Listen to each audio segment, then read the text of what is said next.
I'm going to go ahead and get us started today, guys. My name is Stevie Woodward. I am an account executive here at Aura Salonware, and I'm so excited to be your host today. I've got my co-host, Michelle, here.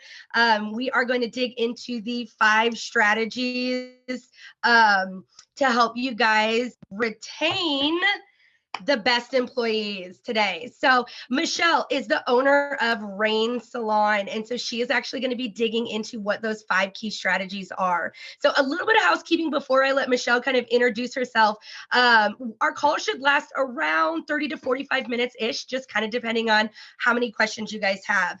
Be sure to drop your questions in that chat box off to the side as we go through. What we'll do is we'll open up at the end for about 5 to 10 minutes of Q&A where you guys can ask your questions, and Michelle will dig into those answers and ideas around any information we need to dig in further to. Without further ado, Michelle, why don't you go ahead and introduce yourself? Tell us a little bit about your background and what's your story? Thanks, Stevie. My name is Michelle Duke, and I own an Aveda Salon and Spa in Meridian, Idaho. I have owned the salon for 15 years now. I have been in the industry 28 plus years. I've lost count. It's a wonderful industry to be in. It's, afforded me a lot of things to learn, great people to be around. Starting a salon, I just built it just for the reason because I wanted a place for myself to work in that I felt proud of. I had no idea about all the things I was going to learn along the way. So if I could help somebody, learn it faster than I did or easier, then that's what I'm going to try to do. I love that. I love that. Sharing is caring, right? Exactly. Yeah. Well, so our first topic that we have is digging into, positive mentality, positive work environment. So, Michelle, tell me how it is that you work towards creating and fostering that positive work environment and what kind of impact you've seen with your team with that. I definitely think, we could throw around that word positive mentality. It really starts with each individual person and asking for, I don't want to say accountability, but asking for, I always think that's a dirty word sometimes for people. So asking for their commitment and their willingness, I guess, to show up as the best version of themselves on a daily basis, no matter what kind of outside noise is going on. And I mean, even for me, it can be difficult when, I have a staff of 34 and, everyone needs something at any given time. So if I'm not in a good mindset for them, I don't show up great. And that's happened many times, so I think it starts with, trust starts with, I trust that this is a company I can come in, I can be who I am, I can show up great and, bring what I need to bring to this company. Yeah, absolutely. Now, with that positivity, what you'd mentioned that sometimes, and you brought this up in your call that we had together, kind of our planning meeting the other day, those times that you don't show up, how do you feel like that impacts the team, and what do you do to, reconcile with that or fix, so to speak, the days that maybe we don't show up with that, positivity in mind? Well, I know, it starts with the owner, and I do believe that, owners have to be in their business. I still work behind the chair, Mhm. and 3 days a week, and it's really because of my love of hair that I still continue to do that. However, when I don't show up because I'm drained mentally, I'm tired, I haven't given myself the same, attention that I've given others, my bucket's empty, then Mhm.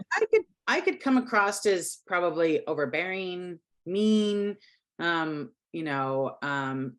empathetic, all of those things. But if I do that, I try to, Mhm. I try to say, yeah, I I showed up poorly there, and that's not how I wanted to show up. And, I own it, and I apologize to them, when that happens, that, hey, that's not who I wanted to be, because we all mess up. And, and if the team can see that you're vulnerable and that you're not a robot, and then they're Mhm. like, they'll trust you more, and when I'm not doing great, I have to say, I'm having some challenges with some things that I'm working on. I mean, we started Aura last May. It'll be a year this May that we switched softwares, and that, I'll tell you, is it's a hero's action, because you're learning in real time. So Mhm. I think it's a really important for them to see that, yes, I am not perfect in all the ways, and I need their help too. And when I don't show up good, then they also need to be able to say, hey, you're being a little mean here, or you're not listening, or you're not hearing what I'm saying, or, I think those are important things when people can say that to you, and Yeah. not take it personally. I'd never take it personally. And I never would hold it over against their heads ever. They said anything to me at all, I would never hold it over their heads. Mhm. Well, I imagine from a staff's perspective, being able to feel that they have that open door, that they can come and they can have those conversations, whether they're the funnest conversations to have or not, it was probably bringing a lot of value. It's probably making them feel very valued, very connected on more than just a boss employee level, which also creates kind of that safe space, which then in turn fosters that more positive environment that they want to be a part of. Yeah, Now, that's true. another thing that we dug into, and autonomy and flexibility, and those are, boy, if we haven't heard those words bouncing all over the industry for months now. But really, the question I'd bear to ask is, what does that even mean? What is autonomy? What is the flexibility? What does it even look like? And how do we go about creating that in the salon?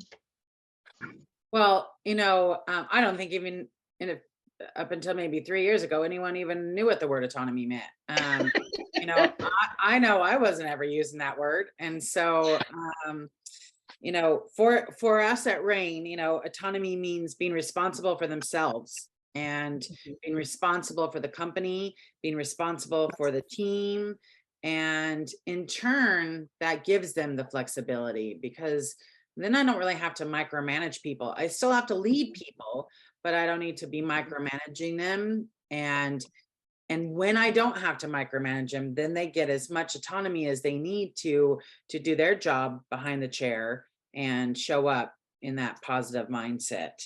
Um, Working together towards goals is a very difficult thing to do, with any company, whether you have, 3 people, or 34 people, getting everyone on board, because not everyone likes to do the same things. So, Mhm. sharing ideas, and I always tell them, I want your ideas. And even if we don't use your ideas, doesn't mean they were bad ideas, but I need Mhm. people's ideas. So, and then we have to figure out how those ideas are going to be put into action. So really, working together on those things. And there's some people who are just your quiet Sallies who, are observing and listening, and they might come to you later on with some ideas. But, it's having that ability to say, if you want flexibility in the workplace, that means that I'm going to give you flexibility 80% of the time. Well, whatever you ask me, I'd probably say it's more than 80% for me, but say 90%. And I'm actually going to be talking about this at our staff meeting tonight, about, I'm giving you 90% flexibility in the workplace, however that looks like for each individual person. And I always say, you know, um, fair doesn't mean equal. And I think a lot of times we get that confused in our jobs, is that everyone needs to have the exact same thing. Well, they really don't. What they need is what works for each individual person. Again, that's sometimes a difficult thing to do, but you sit down and, you make it a win-win. So really it's usually 90% flexibility on their part. And then I'm going to ask them to have that same 20% flexibility back to me, in some shape or form. And I let them know that, it needs to be a win-win, and what that looks like. And then they're clear, and I think people are more willing to do more than we give them credit for. And I've said people don't want to work. I've said all those same things, and then I really had to switch my mindset to be like, well, what are they really looking for? So that's why I like having that autonomy and flexibility. And I did have to change. I mean, it wasn't this way before. I had to decide that I want people feeling like they're in a leasing situation, but there is some regulations that they're going to have to follow because of all the things that we do. And that's where that commitment and willingness comes in. You can use the word, accountability, but I feel like every time someone says that to me, they're watching my every move, and I don't think anyone wants that. So yeah. Yeah. Well, and it's really, kind of goes back to that saying that, people support what they helped build, so even though, this buzzword autonomy is so it's a very individualized, it's a very internalized thing, that autonomy comes through the facilitating of a team mentality and a team goal, right? I give you 90, you give me 20. That's us team working together so that you're able to, without a better way to say it, but get what you want or get what you're looking for without it being a detriment to the business or the team as a whole. And so that's where I think that then that that flexibility that you're speaking of comes both from a win-win, right?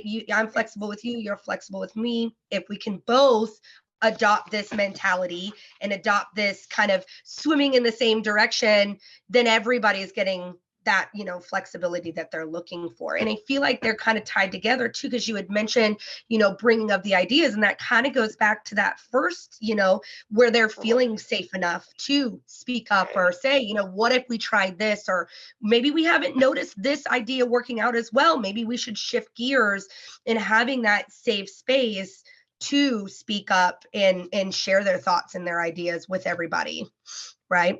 yes, that's the trust portion of it. They won't share anything if they don't trust you. And every team member comes to your business with baggage from every place they've ever worked, even when they were 16 years old, from whatever any kind of manager, leader, whatever has said or done to them. So if they don't have trust in you to basically do what you say you're going to do, and have yourself as a leader following through with those things, then it doesn't matter how much flexibility you give them or autonomy, or they just won't do it because they don't trust you. So Yeah. Trust is built, through having connections with them and talking with them, and generally wanting to know about their lives. Now, I do work alongside all these people. However, I always thought, oh, I'm working next to you, and I know I'm the boss, and but I always thought I was equal. I look at myself as equal to them. I don't look at myself as over them or any of those. However, I am, because they know that. Even though I might not behave that way, at the end of the day, they know that, I have to balance that boundary between, between those lines, which is very difficult because, I like having fun with them and talking with them, doing those things. So, it's a hard position to be in as a leader, to do these things, to trust them as well. And I always say trust but verify. I'm trusting them to manage themselves, but I'm going to verify that they do. And that doesn't mean I'm not trusting them. It just means that, okay, I can trust them more because I see that they're doing what they say they're going to do as well. So that's the win-win. I do what I say I'm going to do. They do what they say they're going to do. Yeah, I love that. Now, another one that we talked about, Thanks, Reyes. which I'm on call. really actually quite surprised me, was when we He's doing started somebody's digging hair. into Yeah, compensation and had to benefits, do a haircut. right? So when we went over compensation and benefits, Okay. you talked about quite a few, different things that you kind of umbrella into what, compensation or what a benefits package is. But I was really surprised by what you said, the number one item, or the big impact piece ended up being for you guys. So kind of talk to me a little bit about what that item, what that benefit was, and kind of changed your paradigm from years past. Yeah. Well, last year we started 401k in the business, and I started it because I mean, I've been in this industry a long time, and saving money from paycheck to paycheck is difficult sometimes. We live in a industry where it has ebbs and flows. We're busy where we don't even have a moment to think, and then we are like, we have two clients for the day. So Mhm. um so because of that ebb and flow, I needed a 401k for myself. I knew that some of my staff were interested. And as I told you, I wish I would have started. And anyone that's on this call, I will tell you, if you're going to start any kind of business benefits for your business, start with 401k. I wish I would have started that 15 years ago. We'd have way more much money. It gives them way more buying power in their lives. It's a way to save money that they don't even notice is really missing from their business. The business contributes to the 401k, and then the other benefits I would have added, as time went on. If I would have known. And I didn't know. I mean, I'm doing hair because I love hair. I want to be creative. I'm not thinking about money really necessarily. And Mhm. I think that's what happens with a lot of creatives. We just are thinking about, what we're doing, and not about when you're 53 years old, how you're going to be able to work at the same rate that you're working, when you're 23. And you're just not going to be able to do that. And so, um, when I started it, I made it about them. I showed them, I had somebody come in, I showed them what this would mean to their lives, and that how they could afford to do it as well. And then, as a company, we contribute 4%. So that's a 4% raise that I couldn't necessarily just give them, and say a commission standpoint. So I wish I would have started that sooner. And if I could scream that from the top, is start with 401k before anything else. And then go, we have 401k, we have, health insurance, we have paid time off, those industry standards that more people are asking for, especially the younger generation coming in. They're very savvy. I mean, they've grown up with the internet. They know where to find it. Every TikTok out there is telling you about the bad bosses and about what they do and how they steal money and all this stuff. And so if we don't step it up as leaders in our industry, you're not going to attract the kind of people that you want in your business. And it comes from having this compensation. And nothing makes me more angry. And I use the word angry because it does cause me anger when I see companies that do not do this. And I know as a company, I can afford it. Why they're not doing it is I have no idea why. Because yes, my profit may be smaller. Yes, that's true. However, do you want good people? Do you want them healthy in your business and happy? Then these things are the things that also keep them healthy. So they're not calling in sick, that you have health insurance, that if they're having mental, I mean, we're talking about our mental status all day long everywhere. And so if they don't have the ability to go see a counselor because they can't afford it, then you're not going to have healthy people in your business as well. And that's important too. And then to go to paid time off too, that's where I'd go last, because people can take 2 weeks off from work and that is not really going to financially hurt them. I mean, I've seen it for 15 years. They could take 2 weeks, they could take a month off. And in all honesty, it doesn't really hurt them too much. Now any longer than that, that would be more detriment, but that's something that you plan for. But that's where I would start last, is with paid time off. And I do think that, you have to show them how it works, and even in our business, sometimes people don't really understand, like, oh, if you take a paid day and, what do you do with that? And I don't really care how they use it. They can use it as a bonus at the end of the year and cash it out. They can, they can use it when their kids are sick, they can use it however they want. They can use it to go on a vacation, whatever it is that they're wanting to use it. They can split it up. I don't really care. It's something that they've earned, so it is theirs, and it's not something, I keep from them. But there are things that they have to do. That's the win-win part of that.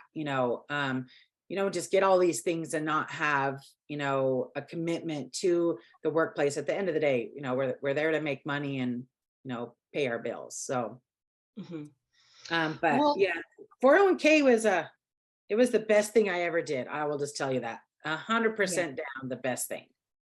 Well, and I think it kind of goes back again. I feel like all of these topics are so, they're married together, right? They're very intertwined. And again, just even talking about, well, yes, paid time off would probably be where I would end, where normally it's where most businesses try to begin, right?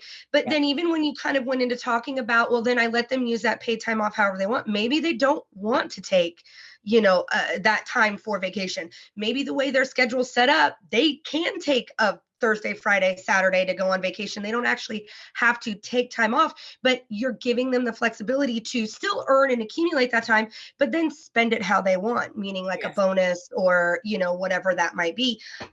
It kind of goes back to that flexibility. And I am so intrigued by the 401k, because you're right. We do have this next generation of stylists that are coming in, savvier and savvier about the business or corporate world, than I certainly know I was at, 20-year-old Stevie going into beauty school, who wanted to just do crazy colors and cut hair on a stage. And, exactly, we tended to lead a little bit more with that creative mind, but we're seeing a shift, and they're leading more with the business mind. Now the creative mind is still there, but I mean, they're certainly surpassing me on anything that I cared about when I was leaving beauty school and coming into my first, job as a young professional, and what I was looking for to get out of that, that business or that employment relationship, if you will, right? Yes. And Stevie, I'm going to tell you that when I have employees that are saving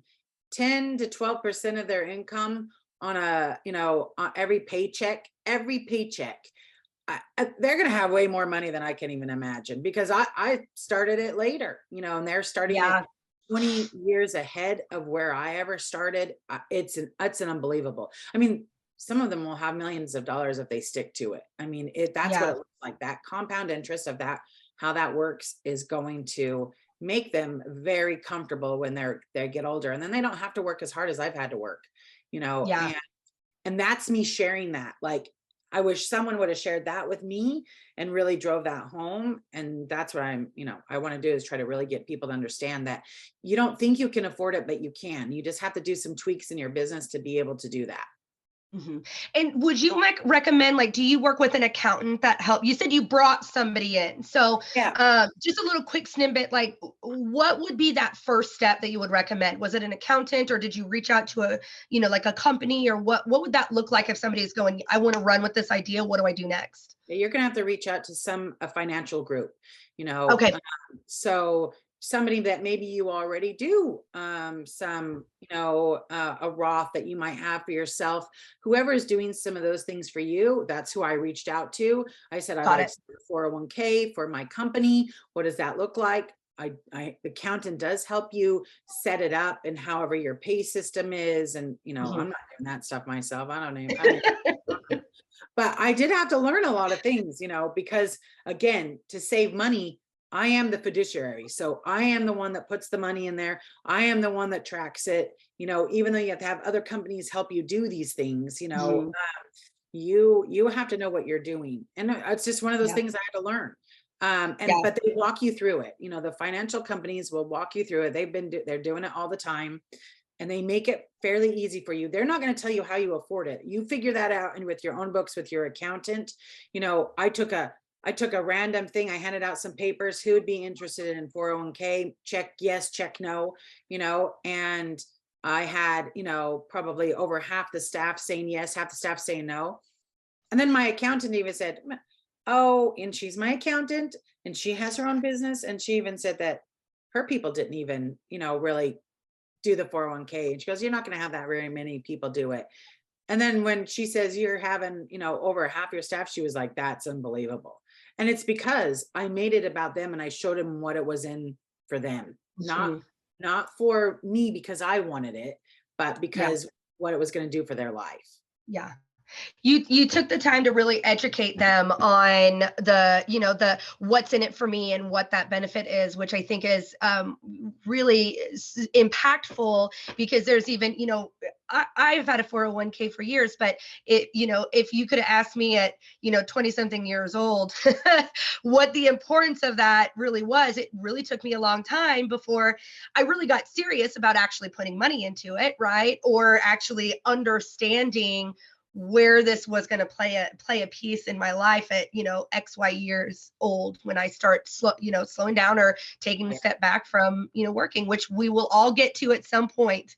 100%. Now, that leads us actually perfectly into education and training, which is another one of your 5 key strategies that you use. And one of the other trends that we're seeing in the industry is, people want on the floor. They want on the floor, and they want on the floor fast, right? They want to start doing hair. And so I know when I first started, I got out of school, and when I even did my own education program inside the salon that I worked at, when I was the education manager, it could be 6 months to a year of, apprenticeship before people would be, on the floors flying solo.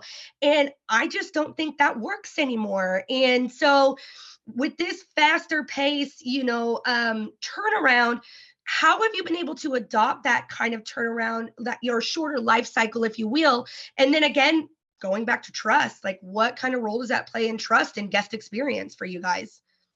Well, I agree with you, what you're saying there too, because, the state, whatever state you're in, the state is giving them a license to practice, cosmetology. The state said, yeah, go do it now. So now when they come into my business, I'm like, and we've done training anywhere from, 6 months to a year. And, yes, they are trained better. They are. However, they want to get on that floor making money as fast as they can, because, that's what they wanted to do. So we have found that 90 days for us and our company is that perfect amount of time. And I'll be honest with you, it's 90 days in or out. So if at 90 days they're not really making it, and I don't see they're out. So we're letting them go. And I have, again, 15 years, I've done all the wrong things. I've let them stay and hoping that I'm going to build them up. And that was really my own ego. And, I'm going to just, say that to all of you here. My own ego got in the way of not letting them go sooner when I should have. Thinking that I had so much power that I was going to turn them into this fabulous person. And that's not really what they wanted. And so, I mean, it was fine to let them, send them away with love and light and whatever we want to say. And then try to go with the next person, to see if that's going to be the next person. And it's very difficult when you're interviewing, because everybody, including the business, is on their best, on their showing their best side. However, all my leaders always laugh because I tell people the worst stuff. I'm like, this is what the worst stuff is in our business. And if you're on board for that, then you're going to be on board for all the good stuff. And all the good stuff is what we've been talking about here. But there are bad things. Sometimes it's slow. Sometimes, you have comebacks. Sometimes you have clients that are very unkind.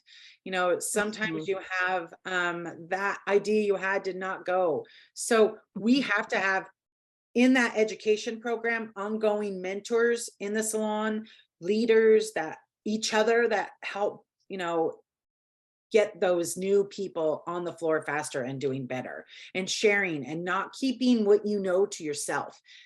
Power is in sharing. It's not, everyone could go out there and show you how to do a highlight. Why not show someone what you know about a highlight? They're going to find it anyways. So if you think you're keeping that to yourself because it makes you feel better, then that's the wrong thing in your education program. You need to show them, the next generation, how to do this business and do it well. And that is by getting them on the floor fast. That's by having some education that your people in the salon can teach. Like someone who does a really great blowout, have them show that person how to do the blowout. If someone's great at braiding, have that person show them, and incorporate your whole staff in that training. It goes back to trust. I trust them to do that. And each person is responsible for the person next to them. And so I think that that's what makes education in the salon better. Now, of course, we have classes and people come in and we do those things and we go away and we do, go to Congress, Aveda Congress, or other things that people want to do. Yeah, those things happen, and those things are all great and help the culture and do all those things. But the getting on the floor, ready to be on the floor, is scarier for them, and they need that support by somebody in the business. And I make them be with me for 2 weeks because I'm hardcore. and I want them to go. I want them, going straight forward right into the storm. So, when they're with me 2 weeks, I'm not allowing them one little bit of downtime to understand what's going to happen. And then I let them have my other managers in the salon. They'll get to be with them a few weeks. They get to go to each person a few weeks and see different, personalities, and we're all available to them. And then that also helps me to understand who they are, what they need that they didn't really tell me, and also to build a rapport and trust with them about whether you're with me for 2 weeks and then the next 2 weeks you're with one of my other leaders who are fantastic people and do great jobs. You could still come back to me and ask me anything. You could still come and say, I need some help here, or I'm doing great here. It's not just a one and done. So that also helps do that and builds their skills. That peer-to-peer learning is what we're all doing when we're watching TikTok or Instagram or anything. We're learning from our other peers, not somebody that is, necessarily above us. So I think sometimes that's the better education. Yeah. Well, and I mean, that's exactly why we're all here today, is to learn from other people that have found, a sweet spot, or, a hack, if you will, of how can we take what we've always done and, do it better. And it's just a little bit of a mind shift where, even though it's a 90-day cycle, it almost sounds like it really doesn't end at 90 days. It's 90 days to get you to where you need to be to fly solo, even though you're not actually going to be solo, because you still can rely on me. You can still rely on your team. We're still all here to cheer you on and make sure that you're growing into, the best possible hairdresser or cosmetologist that you could be, from year one. I certainly was different from year 1 to year 5 to year 16, where I'm at now. And that's kind of exactly, it kind of sounds like what that life cycle is going to be once they get through that 90-day initial kind of training period. And that's for all our new hires, our new talent. And, you got to look at people that have been in your business a long time, that, stuff to keep them inspired too, and having those classes that come in, having someone come in that's, that people are out there watching, asking them like, what would you like? Do you want to have a class in reds? And then that's what keeps the people 5, 10, 15, 20 years that are in your business inspired as well, or going to a hair show, or something that helps you personally, become a better person too. So all of the education is wrapped up into all of those things. And I just, sometimes I either ask, or I'm like, oh yeah, I could see that they need this, and then I ask them to show up for that kind of stuff. If it's going to make the business money, I say yes to any education. So if they want to be, if they want to go learn extensions from some other company line of something, I'm like, yes, let's see how this can make us some money. At the end of the day, that's where it comes down to. Mhm. Reward, not only are you being rewarded creatively, but you also are being rewarded financially. So, Yeah. um, and sometimes that means that they have to have skin in the game as well. And Mhm. but again, those are conversations that which go back to trust, that they can, this is what I'm looking at, and I'm like, let's do it. And we've done stuff in the business that we no longer do, you know, Mhm. um, for whatever reason. It didn't work out for us, but that doesn't mean we didn't allow them to go try. Because if you don't, they're going to find somewhere else that allows them to try it. Even if it doesn't work out for them and they fail, so what? They fail, then we're going to try something else. Yeah. So no matter what, allowing them to have that, again, that autonomy of, I'd like to go to this class and learn this. Okay, let's do it. That is, and virtual training and all that is great. I mean, us being here, virtually is nice. I didn't have to drive anywhere to go to do this, but also it's not as great a connection as it is in person. So Mhm. that in-person education is very important in my opinion. Now, you kind of touched and you talked about a little bit about rewards. And so that was kind of the last, that rewards and recognition piece, right? So Yeah. everybody wants to feel like they're doing a good job. But not everybody is looking for the same types of rewards or the same types of recognition. You had mentioned everybody's kind of got their own little personalities. So how do you take that, and then personalize it for your team members? Kind of talk me through how you guys do that currently. Well, rewards are always tricky, and because sometimes I'm like, I need to, do something new this year, or whatever. But really, it comes back to they kind of like the same things, when it comes to Mhm. rewards. They like financial rewards, they like time rewards, and they'll do anything for coffee. I have found, so which is so shocking. Like they'll a coffee drink. Oh, that is a motivator for them. Um, and some people like the rewards for me just to say, hey, that was really great what you did there. Some people want it to be in front of the whole crowd of people, some do not. But you have to make sure that, at any given time, you're seeing the people in your business. Even the ones that, just put their head down and really show up and work every day and, meet their goals. They're maybe not their highest performers or not the lowest of performers, but they're steady eddies. And we'll overlook people because they're steady, and so making sure that, I mean, every year we do an awards thing at the end of the year. We allow them to vote on some funny ones for, like who's the messiest in the salon. I'll probably get that one every year. And who drinks the most coffee, whatever funny ones that they want to do. And then we do ones that are based off of their benchmarks and that we're Mhm. cheering them on. We have, a club of who's selling, 20,000 plus amounts of Aveda product a year, and not just Aveda product. I mean, we have Halo. We brought on Glymed to Mhm. supplement our Aveda, and so it all plays a part in that. And then they get, swag bags. I mean, I make it a big deal. They go out to the nicest dinner.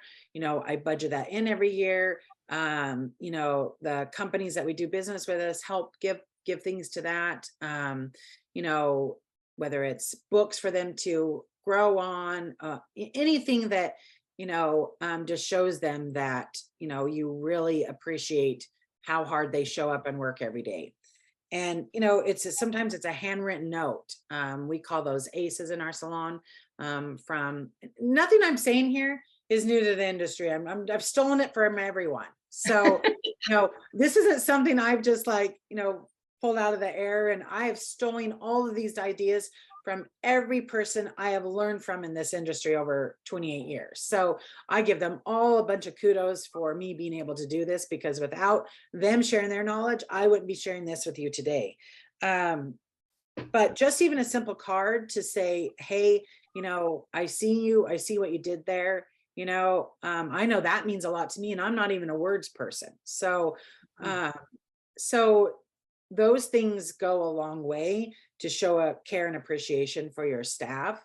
And we do lots of things. I mean, one of our team members wanted to have a guac off. It was her idea. The people that wanted to, I thought it was funny. They brought their own guac and we all did taste tests, and see who won. So that just keeps that sort of funness in the salon as well. And I am not fun. So I'm always like, you want to make 100 grand. I'm going to show you how to do that. I'm that person. So if they want to have fun, they're going to have to come up with some of those ideas. And I have to lean on them for that. So I love that. and they loved it, but validating their work is important. So even if you're tired and your bucket is empty, you have to make sure that they want to be seen by the owner and the leadership team. They do. They want to know that they're doing a good job, especially nowadays with the new crop of hairstylists, spa people coming in. They want to know, am I doing the right things? What else do I need to do? So,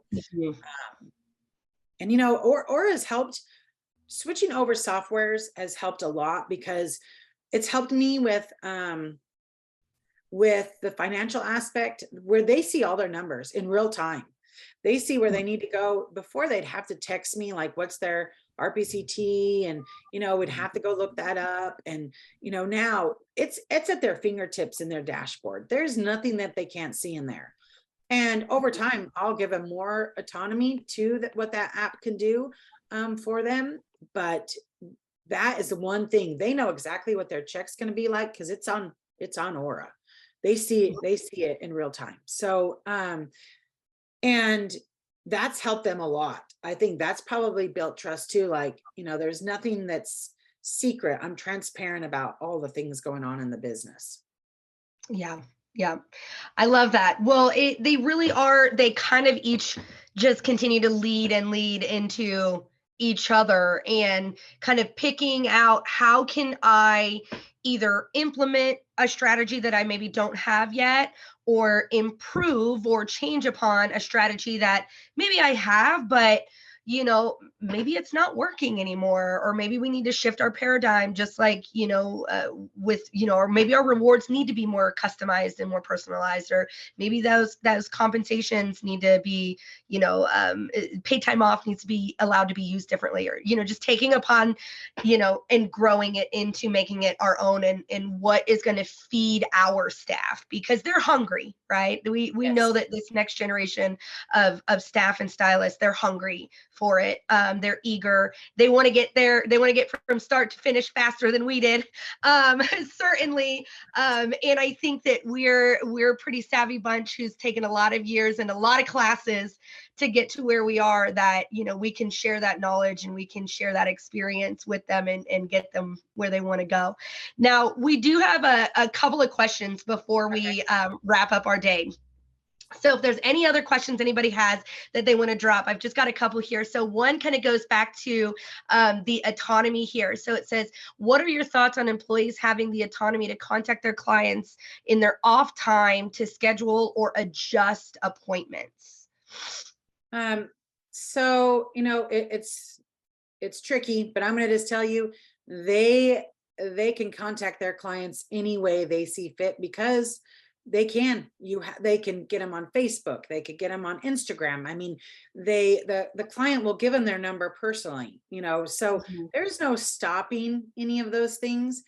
But I do tell my team that not to ever put me in a position that is going to cause me any kind of legalities, right? So don't be having conversations in there that would show our business in the wrong light. When you are showing up for the business, you're speaking sometimes for the business, that you need to be aware of. Like, you're just not going off on a tangent.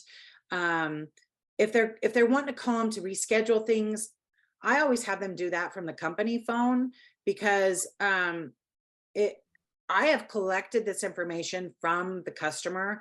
They have given it to me, not to the whole team. So we've had instances where the client's like, how did they get my information when I've allowed them to do that? And I've had to take ownership on that. And that's not a place I want to be in all the time. Mhm. So if they need to move their clients, we either move it at the front desk for them, because we have a front desk.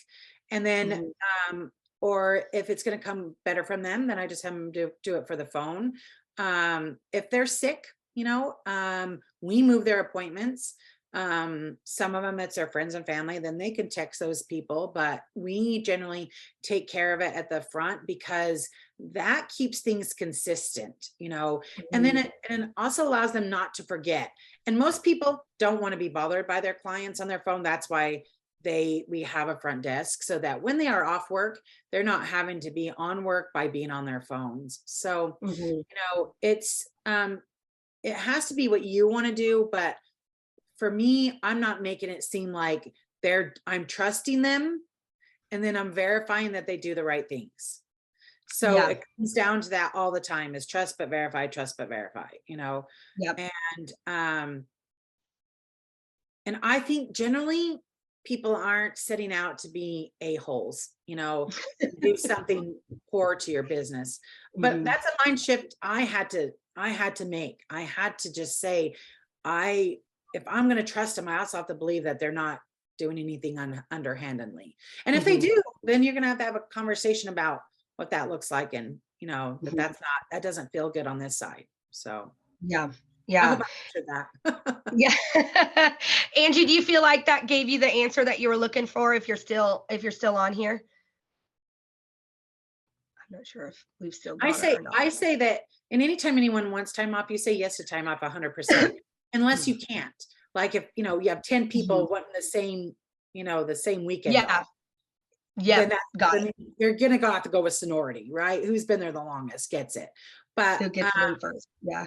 time off should be a yes. This is how you do it. You work a lot before you go. You take your time off. You work a lot when you come back. That's what you do. Mhm. And then saying, yeah, where does your time off? You want these days? You want to take a month to go to Europe? Okay, show me how you're going to do that with your clients. Yeah. And let it be on them and how they're going to get their clients in, because that's all I care about. Get the clients in, cover the salon. Yeah. Well, okay. And so this next one, I think we kind of answered a little bit, but maybe you can dig in a little bit deeper. This one is about the 401k. And it says, how do you do the 4% with stylists that are in commission? Okay, so this is how I did it.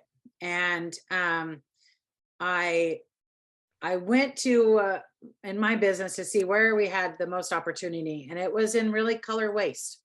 So we were wasting so much color. Every stylist is mixing 40 grams when they didn't need to mix 40 grams. And so I had to see, like, how can we get this down? So I signed up during COVID. I really looked at all my numbers to really, squeeze everything as tight as I could be. And I'm like, we're spending so much money on this color that just goes down the drain when we could go have it in our bank accounts. So Mhm. I started with Vish. That's what I went with, Vish. And so in that year, I had Vish, I had Aura, I had all these new steps I was doing to really, be able to find the dollars for that 4% match. Mhm.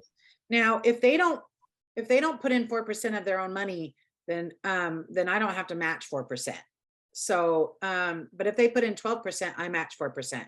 If they put in 3%, I match 3%. If they put in $25, I match You $25. do up to, got it. Yeah, up to. So, and it was through Vish dialing in that color waste, because as Mhm. soon as the clients had to pay for extra color, the staff now became really good at not wasting color. But as long as I paid for it, they did not care. And it wasn't because they were being, bad. They just didn't realize it. So Yeah. once I trained them again how it was going to benefit them, that indeed we're going to do this, and then any of those extra charges that go on there. In the first few months, it didn't cover it. But after Mhm. that, our color waste on what we order has gone down. I mean, we only have anywhere between 5 to 10% color waste, which I was at probably about 25 to 28% color waste. So Wow. so that right there paid for 401k. Now you're going to have to figure out in your own business what that looks like, but you can afford it. I'm going to tell you that you can afford it. Every salon can afford it in some shape or form. Yeah, So. I think so. The big answer or takeaway that I take from that is, figuring out what tools you have or what potential tools you may need to find and or free up that revenue to be able to make it work Yes. for your business. Yeah, you have to find it, because it can't just come from your own, your own profitable pocket. I mean, you're in business, you've taken all the risk in your business. Mhm. And so you can't just take it from your own pocket. You're going to have to find some other pocket to take it from and make sure that it is solvent. I told him, I'm going to do this. And if it can't pay for itself, then I'm going to have to stop something else, but I'm not going to stop this. So I would go to paid time off. If I couldn't afford the 401k, I would not have the paid time off. And I told him that, Mhm. But if we want all these things, this is what we're going to have to do. And I know I'm looking at her question about, do I make them make it up? Yeah, I do make them make up time. If they don't want to use their PTO, then I'm like, what day are you going to make up your stuff? Because they do have productivity that they have to meet. Yeah. You can't just let productivity go down. You've held this station for them for 3 days, 2 days, 4 days, 5 days, whatever. And so if they want to use their PTO, then they don't have to make it up, because they're using their paid time off. If they don't Yeah. want to use their PTO, then they can make it up. I don't care. Do it however they want. But and I don't make it do it the day of. I just say within that month's time frame, you could work some Mhm. longer hours, and I do check it. So again, I verify. It might create a little bit more work from you, but really they do it because they want the autonomy and the flexibility. So Yeah. I really don't have to check much. Well, and I think that kind of is, it sounds a little like it's their flexibility that they're giving to you as well, right? Because you kind of walked into making these changes with, hey, this is what I want to do. This is my idea.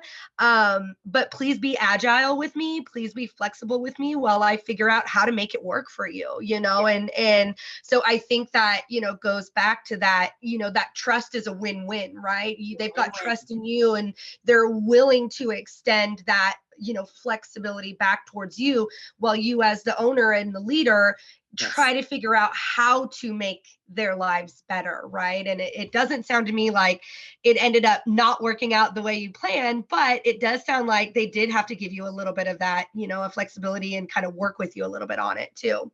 And again, they have to trust you to know that you're doing what's best for them. They have to Yeah. trust that. And that is hard to get people to understand. And I mean, I'm not the greatest person with numbers. I still have to learn all kinds of stuff with numbers. But I knew if it could pay for itself, then I wouldn't worry about, okay, well, it's a slow month. How am I going to pay for this stuff? Yeah. If we came up with a plan where it's always paid for. Now, I will tell you, even with Vish, some people don't have any color charges on their stuff. I have one manager that barely has anything ever. She has her color waste dialed down to the gram. So, and then there's some people who waste a little bit more product, it's just how it goes, but it's taken care of. And then that money, is bonus to them through 401k. Basically, I didn't just take that extra money and put it in my pockets. I plan for profitability in the salon, and then that stuff that I can do more. So I can't keep giving a raise and commission. It's like, it's not sustainable. But what's sustainable is showing them, not only do you have a benefit package, you have your commission, you have your benefit package, you have your education, you have your time off, you have all of these things that no matter what, if they go lease out somewhere, and if that's what they want to do, great. And if they want to spend all that time, their money that they take home is going to be the same, but all of their other stuff is not going to be. That is where in a commission salon, you will do better. And I don't think people really know that. And we should be shouting it more, about those things, but you can't have a commission salon where you're not doing any of these things and expect that they don't want to go lease because it's going to be better for them, because their money that they take home is going to be the same, and we're lying to people if we don't tell them that. It is true. You're going to make the same money that you make here, but you're not going to have all these extras. You're not going to have a front desk. You're not going to have education. You're not going to have a team to to bounce ideas with off. You're not going to have someone when you broke your leg and you're out for a month, take care of your clients, and then you get to come back to your full book of clients. You know, you're not going to have all of these things. So, and having, you know, I mean, having Aura be able to, I mean, they can make their appointments on Aura. They can make their clients appointment right from their phone. So I let them do it. So the more of those things and trusting people to do the right thing. Now I have some who haven't, and I've had to have conversations, but then they understand. And so if it works for them, they're in. If it doesn't, they're out. And, you know, as owners, we have to come to a realization that that's going to happen. And those were difficult things for me as an owner to really come to terms with. Because I loved everyone that's been in my business. I have loved every single person. And I feel good about if they do leave, about what they do. I have no hard feelings about it anymore. I might have used to, but not anymore. And that's our growth as leaders. You know, every manager on here or leaders, you know, be invested in your people and they'll be invested in you. Give them love about what they're doing and they're going to do it back to you. And at the end of the day, we are in business because of them. If we take care of them, they will take care of our customers. Yeah. They're my customers. The team's my customers. And I take care of them in the best way that I know how. And I try to pay them at the maximum I can pay them. You know, I try to take money off the table. I don't want them asking me for a raise. I know when they should, and they've earned a raise, you know. And if you don't know that as an owner or a manager, then you should look at your systems and why you don't know that. Yep. Well, thank you so much. I really appreciate you. That was the last, I think we got through all of our questions for now, but we really appreciate all of your knowledge sharing and, giving us your tips and tricks and what's worked for you and what's worked for your team. So thank you everybody for joining us. Anybody who is registered, we'll also send out this recording of this as well if you missed anything or you want to go back and dig out some more tips or tricks. But also, if you are not already part of the Aura network, we would love to have you. We are offering complimentary Salon iPads for anybody that signs up in the month of March, but until next time, thank you so much for sharing, Michelle. I hope that everybody has a fantastic day. We've really enjoyed this. Thank you.